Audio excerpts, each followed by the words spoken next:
এখন শুনবেন সুকান্ত গঙ্গোপাধ্যায়ের লেখা গল্প নতুন দ্বীপ। কলেজ স্ট্রিটের জীবনে মাত্র কয়েকবারই এসেছে তপন। এলাকাটা তাই তার কাছে একটু ধাঁধার মতন। চার রাস্তার মোড়ে নামিয়ে দিয়েছে বাস।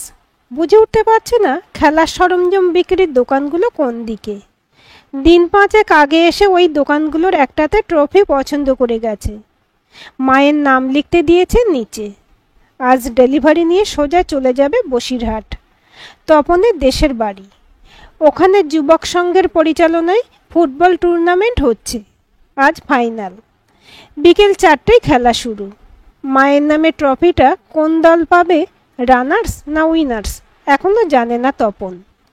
যুবক সংঘের প্রেসিডেন্ট কাশিদা বলেছে, ট্রফিটা নিয়ে আয় আগে, তারপর ঠিক করব।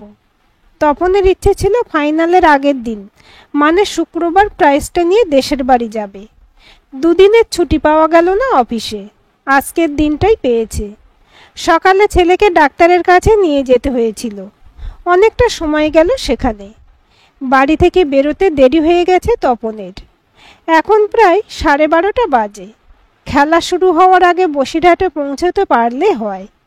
সময়ের এই টানাটানির মধ্যে দোকানটা আবার খুঁজে পাওয়া যাচ্ছে না। আশপাশ দিয়ে গম্ভীর মুখ ব্যস্ত পথচারীদের ভরসা করে জিজ্ঞেসও করে উঠতে পারছে না তপন। রাস্তা ক্রস করে ফাঁকা দেখে একটা দোকান খুঁজছে। পাওয়া গেল একটা বিয়ের কার্ডের দোকান।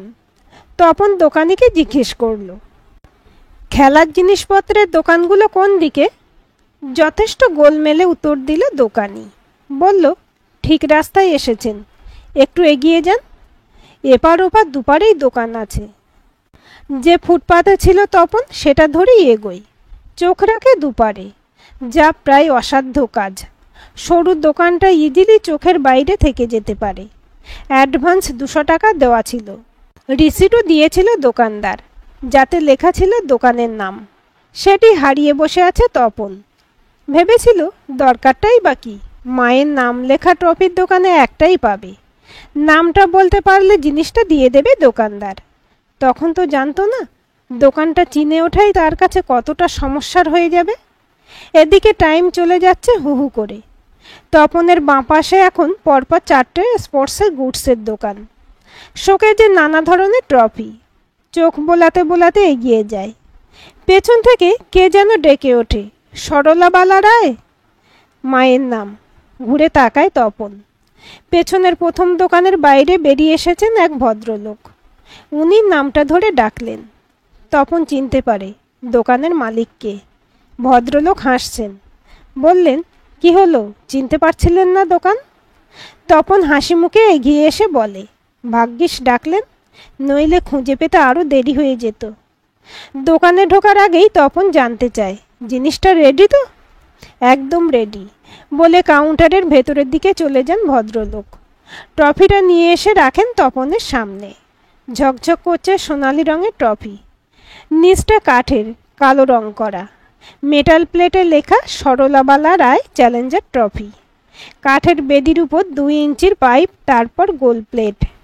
সেখানে মায়ের ছবি, আবার পাইপ, ওপরে ফুটবল। সেটাকে ধরে আছে 4টে আলাদা পাত। খরচ পড়ল 900 টাকা। ট্রফিটা দেখে দামটা তুচ্ছ লাগছে, নয়তো 3500 মাইনে পাওয়া তপনের কাছে টাকাটা অনেক। দোকান মালিক বলে, পছন্দ হয়েছে? বানান টানানগুলো একবার দেখে নিন।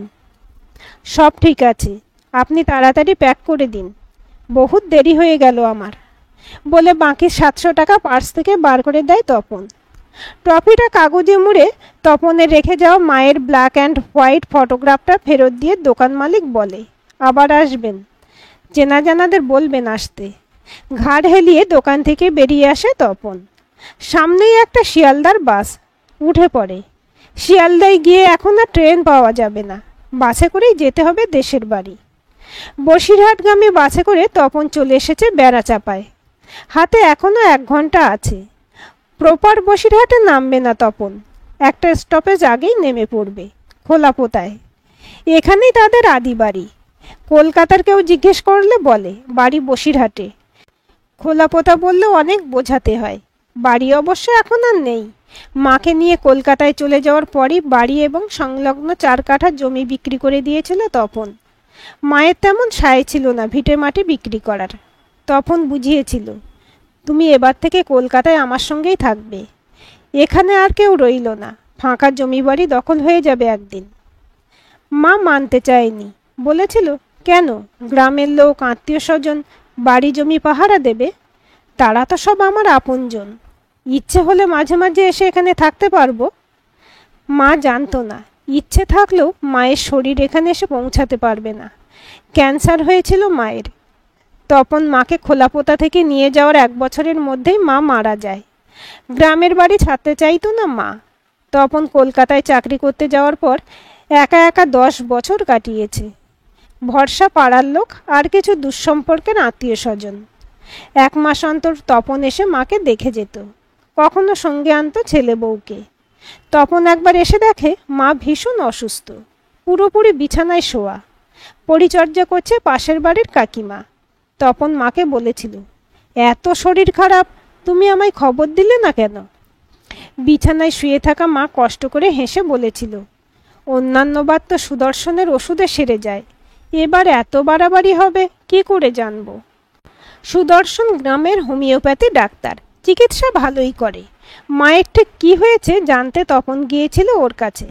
দুশ্চিন্তাগ্রস্ত মুখ নিয়ে সুদর্শন তখনই জানায়, মনে হচ্ছে কাকিমার ক্যান্সার হয়েছে, ওষুধ রেসপন্স করছে না, তুই নিজের কাছে রেখে ডাক্তার দেখা। তারপরও মা 1 বছর মৃত্যুর সঙ্গে লড়াই করেছে। জানতেও পারেনি অসুখ খেয়ে নিচ্ছে জমি বাড়ির টাকা।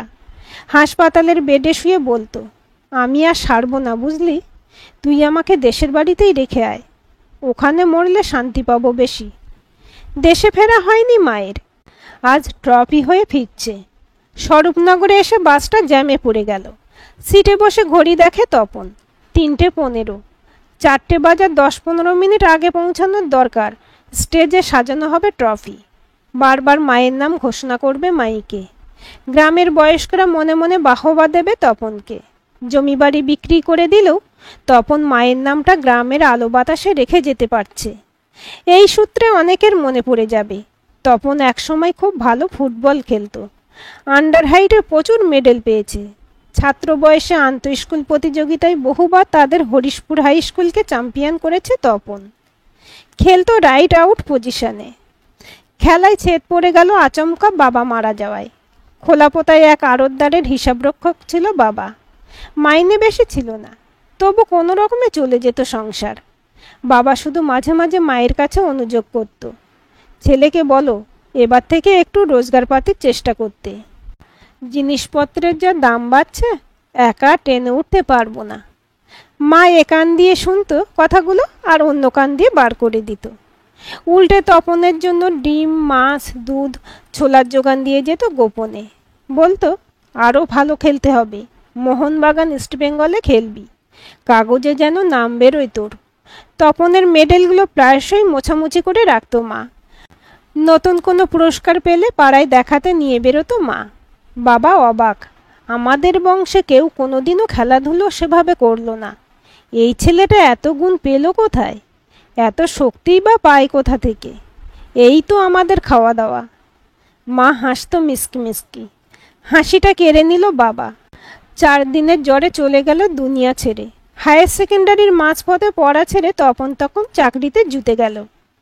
বড় মামা কলকাতায় এক ওয়ারহাউস কোম্পানিতে ঢুকিয়ে দিল। তপন এখন গুদাম ঘরের পাহারাদার। বোড়ালের কাছে বাড়ি ভাড়া করে থাকে।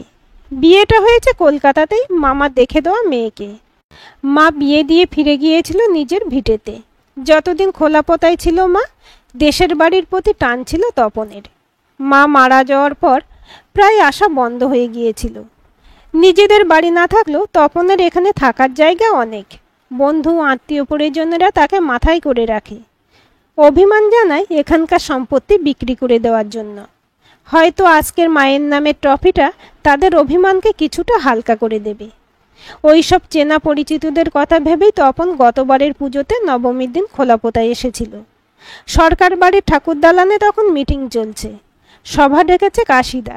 এলাকার অনেকের ইচ্ছে খোলাপোতায় এবার একটা ফুটবল টুর্নামেন্ট হোক। বড় সড়ো খেলাধুলো বেশিরভাগ বসিরহাট বারাসাতেই হয়। কাশিদা এলাকার বিধায়ক হলেও রাজনীতির বাইরে তার একটা আলাদা ইমেজ আছে। বিরোধী দলের লোকেরাও তাকে যথেষ্ট সম্মান করে। কাশিদা কোনো কিছুর উদ্যোগ নেওয়া মানে কাজটা বেশ জাঁকজমক করেই হবে। মিটিংয়ে তপনকে পেয়ে কাশিদা যেন আরও এনার্জি পেল। এই তো তপন এসে গেছে, ওর থেকেই জেনে নেওয়া যাক টুর্নামেন্টটা কেমনভাবে সাজানো হবে। এখানে দীর্ঘদিন খেলে গেছে তপন, আশপাশের গ্রামের টিমগুলোর পালস এবং চাহিদার ব্যাপারটা মোটামুটি আন্দাজ দিতে পারবে। মিটিংয়ে বসে তপন নিজের সমস্ত অভিজ্ঞতা উজাড় করে দিয়েছিল। সবশেষে বলে, আমার একটা অনুরোধ, এই টুর্নামেন্টের উইনার্স কাপটা আমার মায়ের নামে হোক, ট্রফিটা আমি দেব। প্রস্তাবটা শুনে ভাবতে একটু সময় নিয়েছিল কাশিদা। মিটিংয়ের অন্যান্যরা ততক্ষণে সম্মতি দিয়ে দিয়েছে। কাশিদা বলল, উইনার্স কাপটা হাতে থাক। এমন হতে পারে এখানকার কোনো ব্যবসায়ী ওটা দিতে রাজি হলো, সঙ্গে থোক কিছু ডোনেশন। সেই টাকাটা টুর্নামেন্ট চালাতে কাজে লাগবে। আলাদা ডোনেশন দেওয়া চাপের হয়ে যাবে তোর পক্ষে। কাশিদা ঠিকই বলেছিল। তখন বলে, মায়ের নামে ট্রফিটা তাহলে রানার্সের জন্য থাক। মোটামুটি ধরে নে তাই। টুর্নামেন্ট শুরু হওয়ার 1 মাস আগে আমাকে একটা ফোন করিস, তখন তোকে সিদ্ধান্ত কি হলো জানিয়ে দেব। সেই মিটিংয়ে ঠিক হয় টুর্নামেন্ট শুরু হবে মে মাসে। মাঠের ধান কাটা হয়ে গিয়ে গ্রামের লোক তখন ফ্রি। ফাইনাল হবে জুনে। এপ্রিল মাসে মনে করে কাশিদাকে ফোন করেছিল তপন। কাশিদা তখন বলে, এখনও উইনার্স কাপের পার্টি পাওয়া যায়নি, হয়তো তোর কাপটাই উইনার্সদের কাছে যাবে। তুই আমাকে ফাইনালের 15 দিন আগে একবার ফোন কর। তপন করেছিল। কাশিদা বলল, 2টো পার্টি পেয়েছি, ডোনেশন নিয়ে টালবাহানা চলছে। তপন জানতে চায়, কাপটার নিচে আমি তাহলে কি লেখাবো? সরলাবালা রায় চ্যালেঞ্জার্স ট্রফি লিখে নিয়ে আয়, রানার্স উইনার্স যে কোনো দলকেই দেওয়া যাবে বলেছিল কাশিদা। তপন কথা মতো কাজ করেছে, ধরেই নিয়েছে মায়ের নামের কাপটা রানার্সরাই পাবে। পাক, একটা টুর্নামেন্টের রানার্স হওয়া কম বড় কথা নয়। অনেক দলকে হারিয়ে ফাইনালে আসতে হয়। কিন্তু চিন্তা হচ্ছে একটাই, তপনের কাপটা যদি উইনার্স কাপের চেয়ে বড় হয়ে যায়, কাশিদা বিড়ম্বনার মধ্যে পড়বে। কাপটা কিনতে কোনো কার্পণ্য করেনি তপন। গঞ্জের হাটে বাজারে এসে পড়ল বাস। বাতাসের গন্ধ নাকে আসতেই তপন টের পায় খোলাপোতা এসে গেছে। কন্ডাক্টররা স্টপেজের নাম ধরে চেঁচাতে শুরু করলো। কাগজ মোড়া ট্রফি শুদ্ধ বাস থেকে নেমে এলো তপন। বাজার এলাকাটা আজ একটু ফাঁকা ফাঁকা লাগছে। যেহেতু পাইকারি বাজার, এটা দুপুরেও খোলা থাকে। সবাই কি খেলা দেখতে চলে গেল? হাতে এখনো 20 মিনিট। হাওয়ায় ভাসছে মাইকের গান।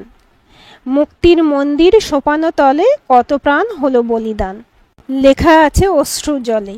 সুরের হাত ধরে স্কুল মাঠের দিকে এগোতে থাকে তপন। এখনই হয়তো অ্যানাউন্সমেন্ট হবে। যুবক সংঘের পরিচালনায় ফুটবল টুর্নামেন্ট আর কিছুক্ষণের মধ্যেই শুরু হবে। অমুকচন্দ্রের স্মৃতিরক্ষাতে উইনার্স কাপ, সরলাবালা রায় চ্যালেঞ্জার্স ট্রফি পাবে রানার্সরা। এত ডিটেলে ঘোষণা করা হচ্ছে না। গান থামিয়ে ক্লাবের নামটাই বারবার বলছে ওরা। বলুক, একটা সময় কাপ শিল্ডের কথা তুলতেই হবে। হরিশপুরের রাস্তায় ঢুকতেই স্কুল বাড়ির সামনের মাঠটা দেখা গেল। ঠিক করছে ভিড়। বেশ বড় করে তৈরি হয়েছে পুরস্কার মঞ্চ। বসিরহাটের নেতাজি সঙ্গে টুর্নামেন্টও এত জাঁক করে হয় না। এই হলো কাশিদার ক্যারিশমা। রাস্তা থেকে নেমে মাঠ ধরে এগিয়ে যায় তপন। ডান হাতে যত্ন করে ধরা আছে মায়ের নামাঙ্কিত ট্রফি। স্টেজের কাছে গিয়ে প্রথমেই যেটা দেখতে হবে, ট্রফিটা রানার্স পাবে নাকি উইনার্স। ভিড় ঠেলে মঞ্চের সামনে এসে পুরোপুরি ধাঁধা লেগে গেল তপনের। স্টেজের উপর কাপড়ে ঢাকা বেঞ্চ, তার উপর ছোট বড় অনেক কটা ট্রফি। কোনটা কার উদ্দেশ্যে কিছুই বোঝা যাচ্ছে না। ছোট ছোট অনেক মেডেলও দেখা যাচ্ছে, তার সঙ্গে আবার ডিভিডি, প্রেসার কুকার। এত সব দেখে কেমন একটি হীনমন্যতা জাগে তপনের। তার ট্রফিটা কি পাত্তা পাবে ওই বেঞ্চে?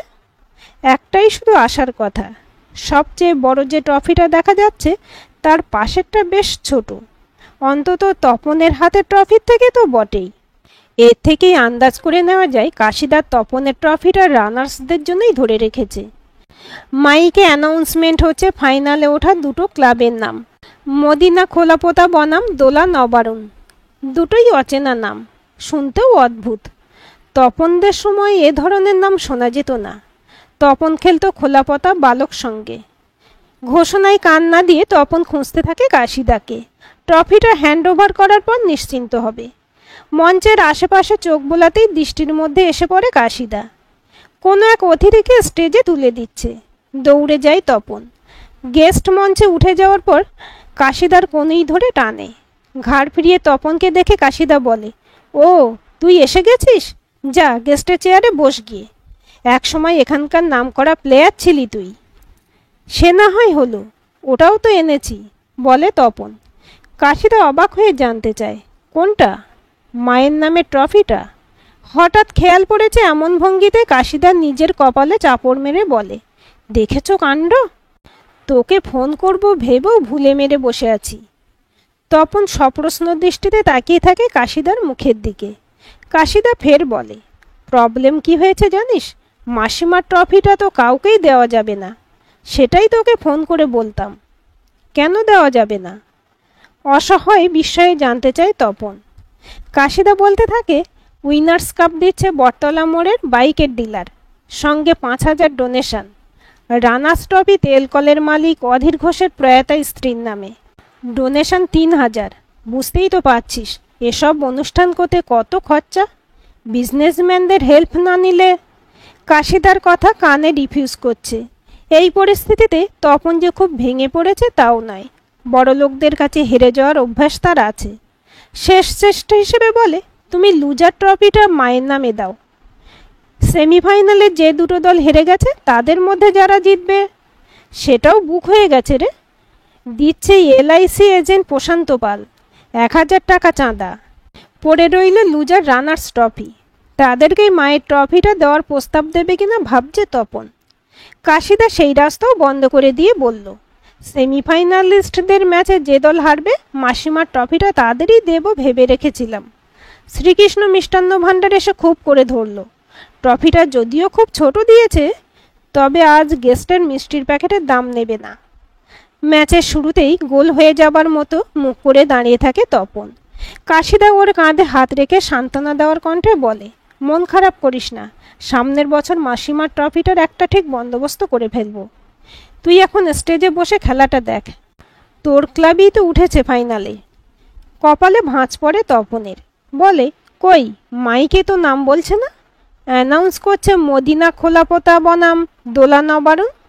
কাশিদা চওড়া হেসে বলে, আরে বাবা, খোলাপোতা বালক সংঘই এখন মদিনা খোলাপোতা। কেন নাম পাল্টালো হঠাৎ, জানতে চায় তপন। কাশিদা বলে, মদিনা বিড়ি কোম্পানি ওদের জার্সি বুটফুট দিয়েছে, শর্ত ক্লাবের নামের সঙ্গে প্রোডাক্টের নাম জুড়তে হবে।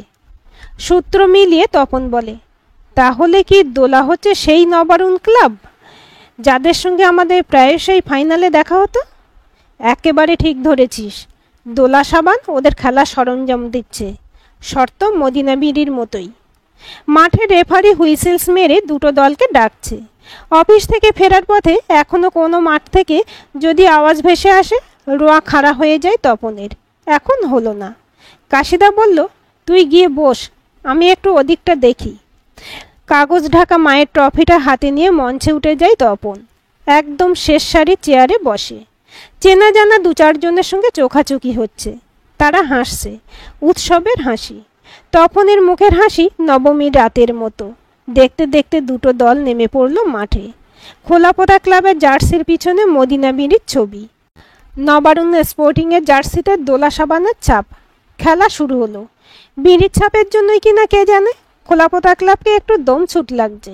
নবারুণ স্পোর্টিংয়ের প্লেয়ারগুলোও পদের নয়। জড়া মরির মধ্যে খেলা হচ্ছে।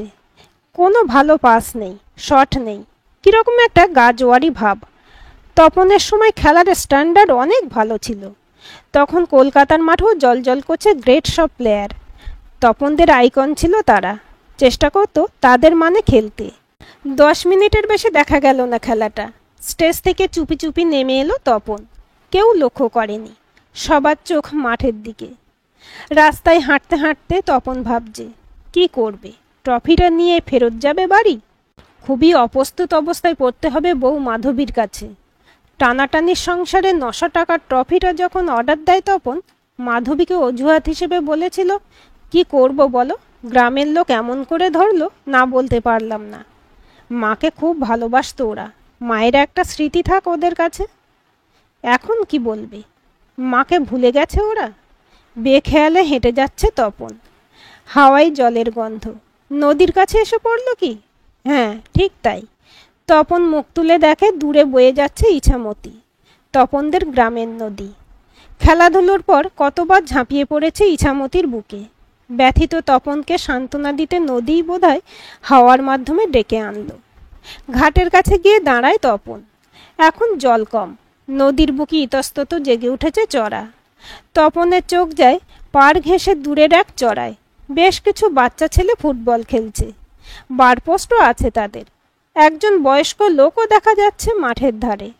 হাত নেড়ে বাচ্চাগুলোকে নির্দেশ দিচ্ছেন তিনি। কৌতূহল বশে তপন এগিয়ে যায় চড়ার দিকে। মিনিট 10 হাঁটার পর জলে গোড়ালি ডুবিয়ে নতুন ঘাস গজানো চড়ায় এসে ওঠে। বাচ্চাগুলোকে যিনি কোচিং দিচ্ছেন তপনেরই বয়সী। তপনকে দেখে এমনিই হাসেন। হাসি বিনিময় করলো তপন। খানিকক্ষণ বাচ্চাদের খেলা দেখার পর তপন বুঝতে পারে এদের কোচ যথেষ্ট যোগ্য। ভদ্রলোকের উদ্দেশ্যে তপন বলে, আপনি কি এই গ্রামে নতুন? ঠিক নতুন নয়, বছর 4 হয়ে গেল। হরিশপুর স্কুলের গেম টিচার হয়ে এসেছি। তপন বলে, স্কুলের মাঠে তো আজ ফাইনাল খেলা চলছে, আপনি এখানে? দূর দূর, ওটা কোনো ফুটবল খেলা নাকি? এতটুকু শিল্পের ছাপ নেই। ধুমধারাক্কা শট, গায়ের জোরের ফুটবল। আমার ছাত্ররা ওইসব খেলা দেখে ভুলভাল শিখবে বলে এখানে এসে ট্রেনিং দিচ্ছি। কথাগুলো বলে যাচ্ছেন ভদ্রলোক, সেন দৃষ্টি কিন্তু মাঠের দিকে। কার উদ্দেশ্যে যেন চেঁচিয়ে উঠলেন, এটা কোনো পাস হলো, গাধা কোথাকার! একটা ছেলে বল রিসিভে গন্ডগোল করে ফেলল। ভদ্রলোক বলে উঠলেন, শুভেন্দু, কান ধরে মাঠ থেকে বেরিয়ে আয়। শুভেন্দু অবশ্য এলো না, মুখের ভাবে বোঝালো সরি। ভদ্রলোক এবার তপনকে বললেন, আপনার পরিচয়টা তো জানা হলো না। আমি ছোটবেলায় এই গ্রামেই কাটিয়েছি, হরিশপুর স্কুলে পড়তাম। নাম তপন রায়। আরে, আপনার কথা তো আমি শুনেছি, এখনো গ্রামের লোকজন বলা বলি করে দারুণ খেলতেন আপনি। তা আপনি স্কুলের মাঠের খেলা ছেড়ে এখানে চলে এসেছেন কেন? তপন বলে, আমারও ভালো লাগেনি ওদের খেলা। একটু বিরতি নিয়ে তপন ফের বলে, আপনাকে একটা রিকোয়েস্ট করব। রিকোয়েস্টের কি আছে, কি বলবেন বলুন না, বললেন গেম টিচার। কাগজের মোড়ক খুলে ট্রফিটা বার করে তপন। বলে, এটা আমার মায়ের স্মৃতির উদ্দেশ্যে বানিয়েছিলাম। স্কুল মাঠে জায়গা হলো না, আপনি এটা রেখে দিন। যদি কোনো দিন কোনো ছোটোখাটো টুর্নামেন্ট আশপাশের গ্রামে হতে দেখেন, এটা সেই ক্লাবকে দিয়ে দেবেন। ট্রফিটা হাতে নিয়ে ঘুরিয়ে ফিরিয়ে দেখছেন গেম টিচার। বললেন, দারুণ ট্রফি তো। ইনফ্যাক্ট আমি ভাবছিলাম এই গ্রামে একটা আন্ডার হাই টুর্নামেন্ট করব। ছোট বয়স থেকে প্লেয়াররা আসলে উঠে আসে, ইদানিং আন্ডার হাই টুর্নামেন্ট প্রায় হয় না। বেশ তো, করুন না আপনি, বলে তপন। গেম টিচার বলেন, ভালোই হলো, এই ট্রফিটা পেয়ে টুর্নামেন্ট করার উৎসাহ পেলাম। কিন্তু আপনাকে খবর দেব কিভাবে? তপন বলে, আমি স্কুলে ফোন করে খবর নিয়ে নেব। এখন চলুন। এত তাড়াতাড়ি চলে যাবেন? হ্যাঁ, সেই কলকাতার শেষ প্রান্তে বোড়ালে ফিরতে হবে, বলে তপন ফের গোড়ালি ভিজিয়ে পাড়ে গিয়ে ওঠে। বেশ কিছুটা দূরে হেঁটে যাওয়ার পর একবার পেছনে ফেরে। কি অপরূপ লাগছে চড়াটা। বিকেলের হলুদ আলোয় ছোটাছুটি করে খেলছে বাচ্চা ছেলেগুলো। চড়াটা মনে হচ্ছে যেন সোনালি মেডেল। নদী যেন তপনের মা, শুয়ে আছে স্বপ্নের মেডেল পেয়ে। ওই দ্বীপ থেকে নিশ্চিতভাবে উঠে আসবে আগামী দিনের প্লেয়ার। আজকের গল্পটি আপনাদের কেমন লাগলো কমেন্ট করে জানাবেন। ভালো লাগলে লাইক, শেয়ার, সাবস্ক্রাইব করবেন এবং নতুন ভিডিও আপডেট পেতে বেল আইকনটি ক্লিক করে রাখুন।